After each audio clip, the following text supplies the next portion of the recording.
Kuna mahali Mungu alikutoa, kuna mahali Mungu amekufikisha, kuna mahali Mungu amekuongeza, kuna mahali Mungu amekupanua kwa kiwango fulani.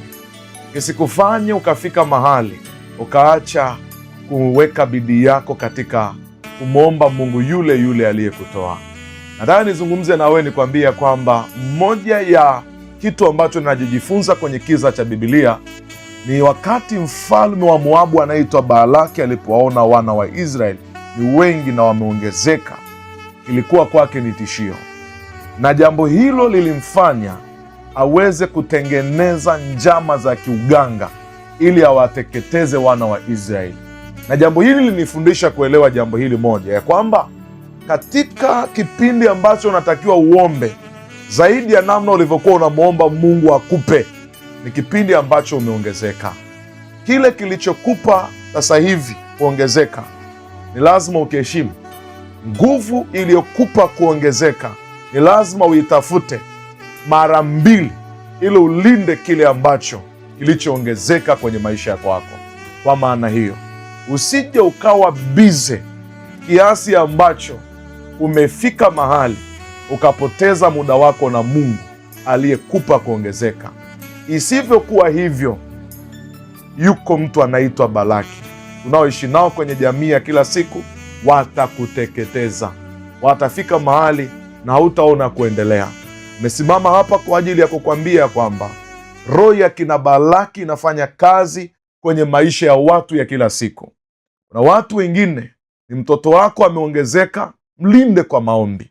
Kuna watu wengine ni familia imeongezeka, ilinde kwa maombi na sadaka. Wakati mwingine weka, hakikisha ya kwamba kwa gharama yoyote unasimama. Sasa unaweza ukafikiria kwamba kisa hiki cha mfalme wa Moabu alivyokuwa amesimama akawatuma wazee wa Moabu wakatoe sadaka ili wakamlaani Israeli, yaani wakamfanyia uchawi.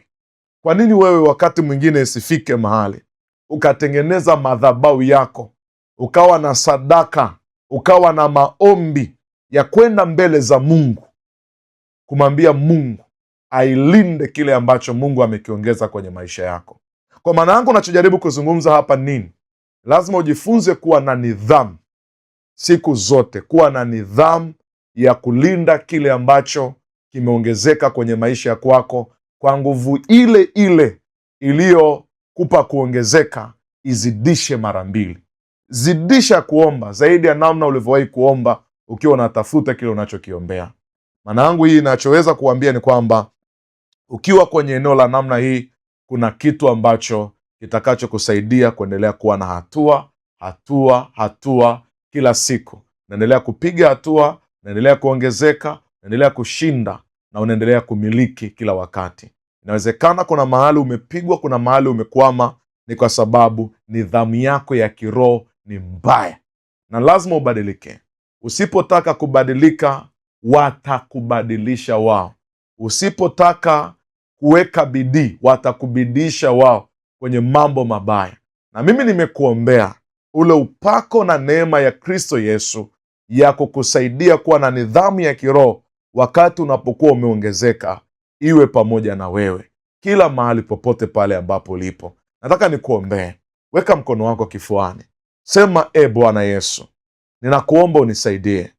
Maongezeko katika maisha ya kwangu yasinibadilishe kudharau ile nidhamu ya kiroho niliyokuwa nayo kwanza katika kupata.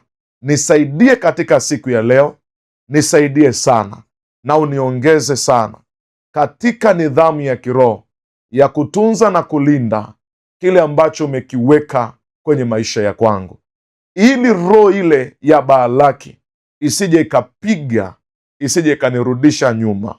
Ninaheshimu ya kwamba ni wewe uliyenitoa mahali nilipokuwa, na ndiyo uliyenifikisha mahali nilipo, na ndiye ambaye utakayenipeleka mahali pa hatima ulionitengenezea.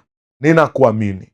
Ninaomba unipe moyo wa unyenyekevu, ninaomba unipe moyo wa toba, ninaomba unipe moyo wa kubadilika, ninaomba unipe moyo wa bidii ambao Bwana utabadilisha maisha yangu yote.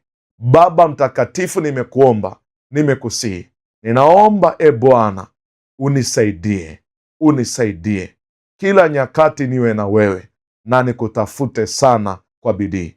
Kwa ajili ya utukufu wako ninaomba ulinzi na damu ya Yesu Kristo ilinde maongezeko yangu.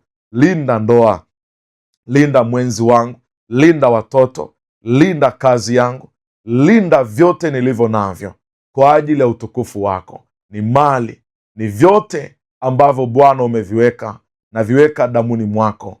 Kristo Yesu uvilinde na uviweke mbali na kila roho ya Moabu inayoshambulia, inayosimamiwa na roho ile ya Balaki katika maisha yangu. Tangu sasa katika jina la Yesu Kristo nimeomba, ninakushukuru. Amen. Pokea kubadilika, pokea kusonga mbele, na Mungu wa mbinguni akutunze daima. Amen.